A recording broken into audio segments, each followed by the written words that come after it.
Thank you, Alan and Sean May, for inviting me to speak. I am a longtime Sound Cyclist member and a lifetime cyclist. And Sean May asked me to talk about strength training. So for those of you that have been here, how many have been to this winter training seminar multiple times? Okay, we've got a lot of new members. So I had really expected a lot of the same folks to show up because it's always good information. We always have somebody who does great strength work, all sorts of things. So I wanted to do something a little different this year. Something that's specific to this demographic. Average riders, age 40 to 65. About 60% male, 40% women. That's our demographic here. Who here has been riding their bike 20 years or more? 25? Do I hear 30? Do I hear 40? All right. At least half the room. Chances are you guys, we've got the internet, we've got Bicycle Magazine. You guys know a lot. You certainly know your bodies, N is 1.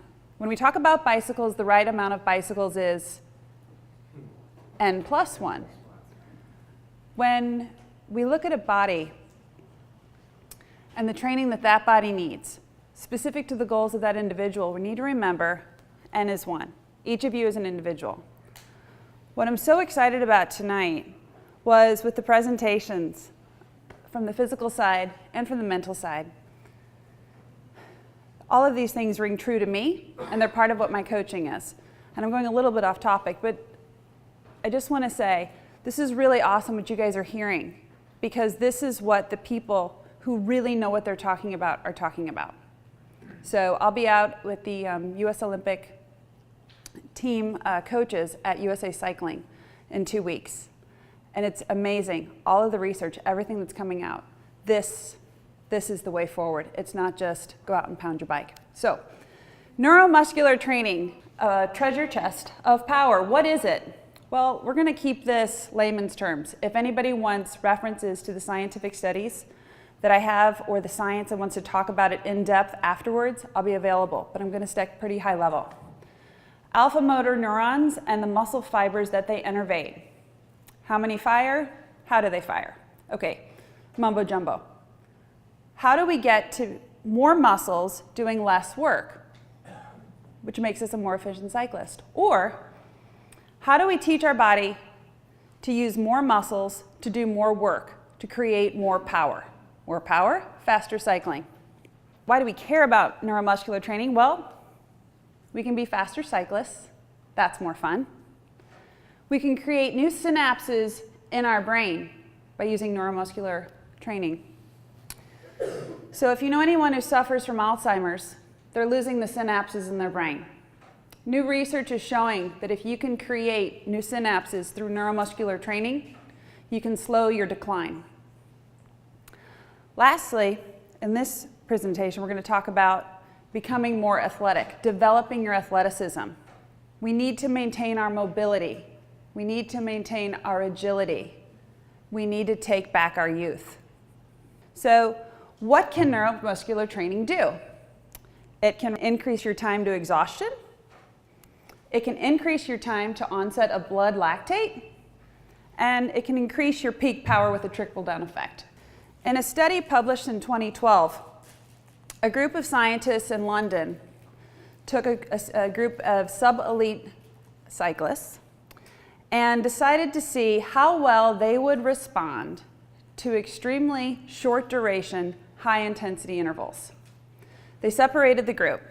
Half the group did their normal training for the 2 weeks. The other group still did their normal training, but they had 6 workouts over 14 days, a couple days apart each.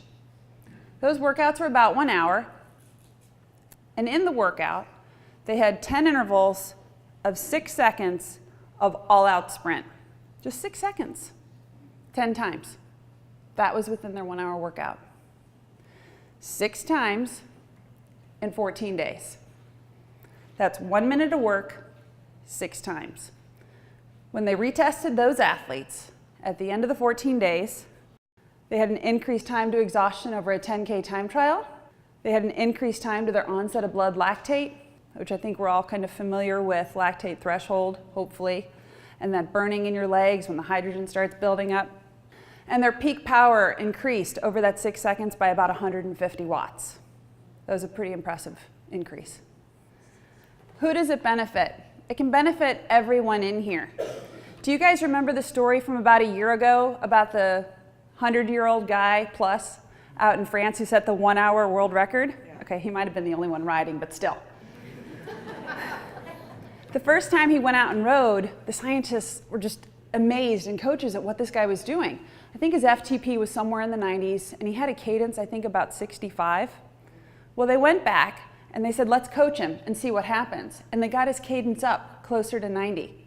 Now, he could still only put out, let's say, his 95 watts.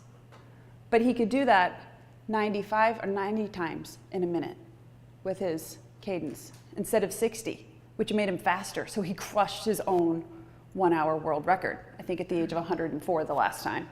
Now he's slowing down a little bit, and there's some other issues, but I mean, the guy's 104. So, can I ask you all to stand up? Okay. If you have any injuries or anything else, you don't want to participate, that's okay. And you don't need to see me to do this, fortunately. So hopefully you have a little space around your feet. I'd like you all to pick up one leg, hold it in the air. I probably shouldn't have worn the high heel shoes. All right. Let's put that foot back down on the ground. Okay. Make sure you all have a little space. Hang on to something if you need some balance. Pick up the leg again. I'm going to count to 3. And I'm going to ask you to put the leg down as fast as you can with no sound and without the foot touching the ground. 1, 2, 3. I heard something back there. Was that a knee or a joint? You know, what was going on back there? Okay, let's try that one more time. Leg comes up. 1, 2, 3.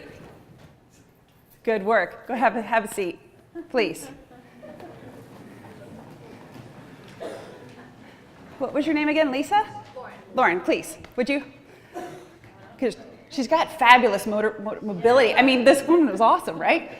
So, if I ask Lauren to raise her leg and put it down quickly, she'd probably do it pretty quickly. Look at that. Pretty good, right? Up and down. Awesome. Thank you. Wonderful. Okay. So, we go up, we go down. Working with runners, up, down. How much is that a function of my raw strength and my power and my massive FTP? Not so much. How many of you can push a pedal down? All of you. How many people have heard to pull up on the pedal? Most of you. If you've got clipless pedals, we talk about making perfect circles. If you had CompuTrainer software or one of the other computer softwares, and sometimes the power pedals and some things like that, you can see how efficient you are. Left pedal, right pedal.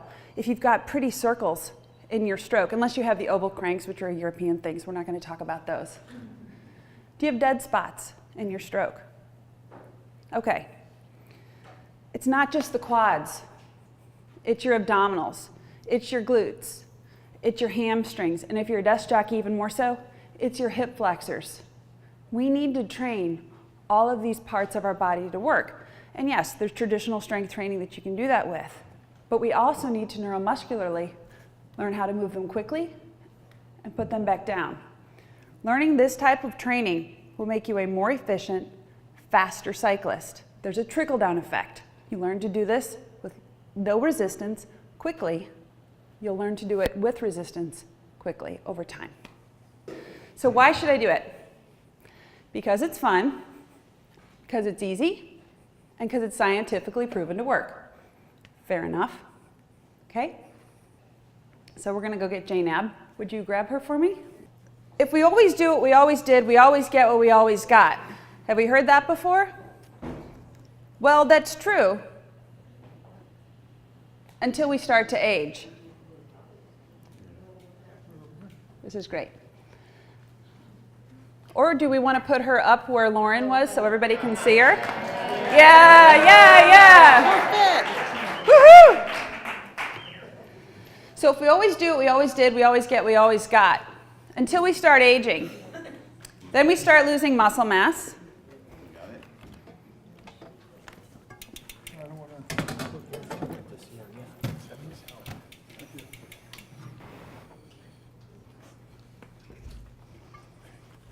That's right. Thank you. Okay, you could just wait 1 second to pedal up on. So if we always do what we always did, we always get what we always got. That worked until we threw aging into the wrench. Now we're losing muscle mass. Now our fascia isn't rehydrating. We're getting more sore. It takes longer time to recover. We have less time to train. So if we can't do what we always did, what do? We have to learn something new. We're going to teach our body to work in new ways. Your legs, hi David, may have everything that they've already gotten out of them. That may be your truth. I work with a lot of elite males that come to me in their 50s and 60s that were Sound Cyclists that say, I want more. I can't get any more out of some of their legs. But as soon as we do neuromuscular training, suddenly we start getting power gains. Suddenly their watts are up 20. Not because of their legs, but because we're teaching their body to move better. So when we think about the beginner level of neuromuscular training, we have single leg drills. So who here has done single leg drills? One leg, around and around and around. And they're boring and nobody wants to do them. But we all do them. Beginner, elite, professionals, every winter we go back to single leg drills because we have to get that perfect circle around and around. And the reason you need to do single leg is if you're pushing down with one side, it's masking your ability not to pull it up and over on the other side. So we're not going to actually demonstrate the single leg drill unless you guys just want to see Jaynab do it because it's very basic. But low resistance, high cadence, and if your hip flexors aren't sore, you're doing it wrong, give me a call. From there, we move into intermediate neuromuscular training, which is the spin-up. Spin-ups are fun. People love spin-ups. If you're ever in a room with CompuTrainers or displays, people will compete to see who can get the highest RPMs. Usually, we hit like 160, 165 for the show-offs in the room. Everybody else is lucky if they can get to 120. And you have one person who's bouncing. And I saw a carbon fiber seat shatter one time under a guy. Low resistance, high cadence, but only so much that you can control it. If you shake, you're not in control. You do not do a spin-up to see how fast you can push down on the pedals. You do it to see how much you can engage your core, again, from the tailbone to the base of your neck, your glutes, your hamstrings. Spin-ups come from here. They don't come from here. We do those. Then we get to the advanced fun ones. 20-40s, 30-30s, 40-20s. Start spinning easily, please.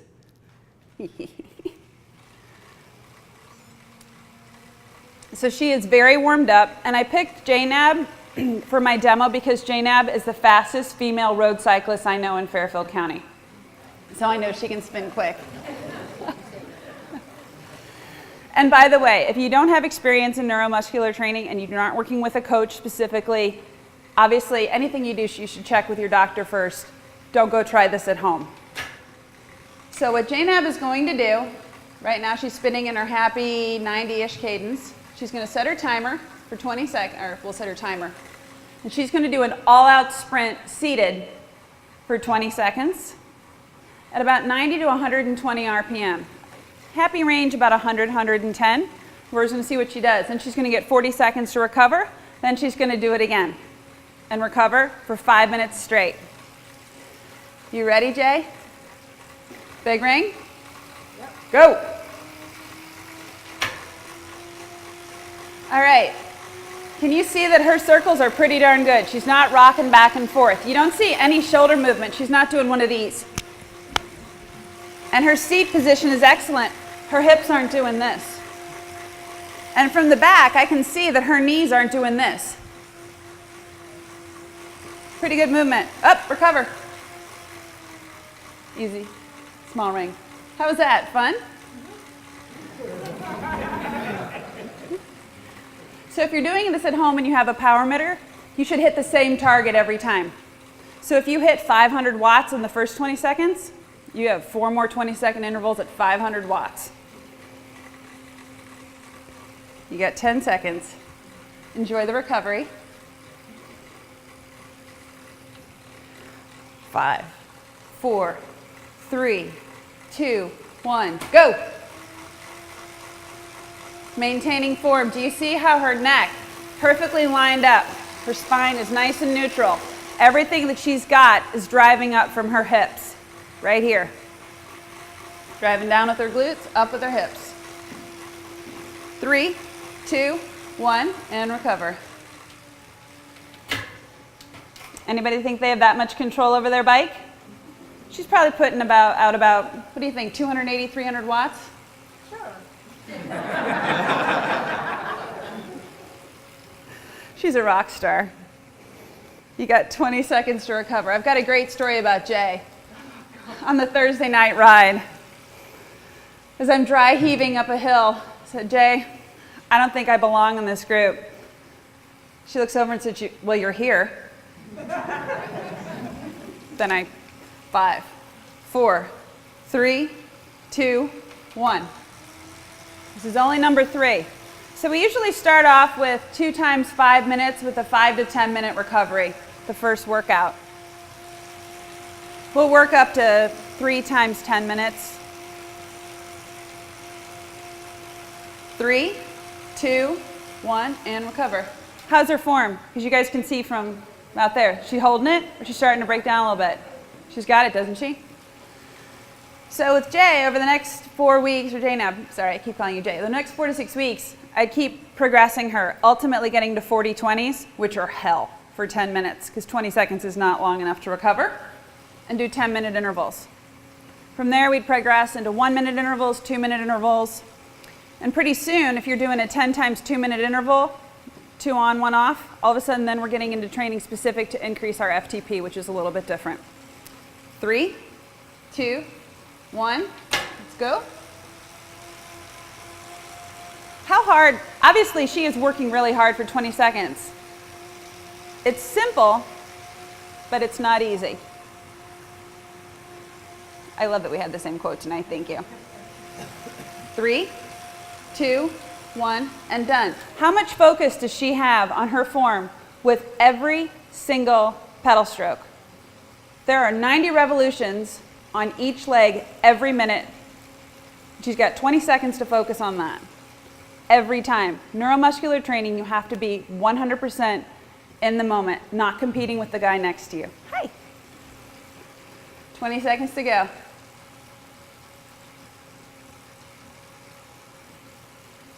Is this the type of training you guys are all thinking, you do regularly? You go out on the early bird and like, let's go, do some spin-ups. 3, 2, 1. Last one. Give it hell. Let's go. Come on. Drive, drive, drive, drive, drive. Knees up, up, up, up, up, up, up, up, up. Come on. Hup, hup, hup, hup, hup, hup, hup, hup, hup. Keep going. 10 seconds. You're halfway. Good work. 5 seconds. 4, 3, 2, 1. Easy, spin it out. All right. Let's big round of applause for her. Woo! Give it 5-10 minutes. Spin it out. So as you may not know, when you guys do get done with your workouts, whether it's an outdoor ride, if you're doing a hard race back to the barn, or if you're in an indoor training ride, guys, you need at least 5 minutes of easy spinning to flush the metabolic waste out of your legs and have a better recovery. Ladies, our hearts don't pump as efficiently as men. We need about 10 to 15 minutes to get the same recovery that they're gonna get. So not fair, but hey, we get to ride our bikes more. Yeah, well, that's true. Okay, how do you track your benefits? High tech, low tech. High tech, if you have a power meter, you have a cadence sensor, you're gonna know. Were you at the end of a 2-week period or a 4-week period able to improve your peak power? So for myself and for all the athletes that I coach, we all track data. We have power, and I can see their power, and I can see their cadence, and I can see how long they held their intervals, and I can look at their graphs and look at their trends. And if I'm not getting the responses, then I need to look at what's going wrong with their training. Most people love this. That was 1 minute, 40 seconds total of work up there. The cyclists that had, the sub-elite cyclists that had the great benefit, 6 seconds, 10 times. That's not a big investment for a big improvement. When we look at this demographic of cyclists, zone 2 is not a problem. Endurance is not the problem. It's this type of dynamic strength, this neuromuscular strength, to create the power that we're missing. So, you could do neuromuscular training, and that's going to make, again, 6 seconds, a minute of work, a couple of 20-second intervals. You're going to be a faster cyclist. But, you know, if that's too much for you, I get it. Can you guys open these and hand these back? So let me take one to the back. So I want you to know that these were used in a proven, peer-reviewed study, published in 2015. Now, for this study, the London researchers chose recreational cyclists. So that's pretty applicable to this group. They took the group and they separated them in half. The regular group kept doing what they were doing. Of course, they were all tested at the beginning and tested at the end. The non-control participants were all asked to eat 1.4 ounces of dark chocolate per day and to take the chocolate in lieu of a sweet, a treat, a snack, a dessert that they would otherwise have. So our calories stay the same here. That's the best way they could control it. And to make sure that they had the same chocolate, they gave them 1.5 of these Dove dark chocolates every day for 2 weeks. At the end of the 2 weeks, they retested everybody.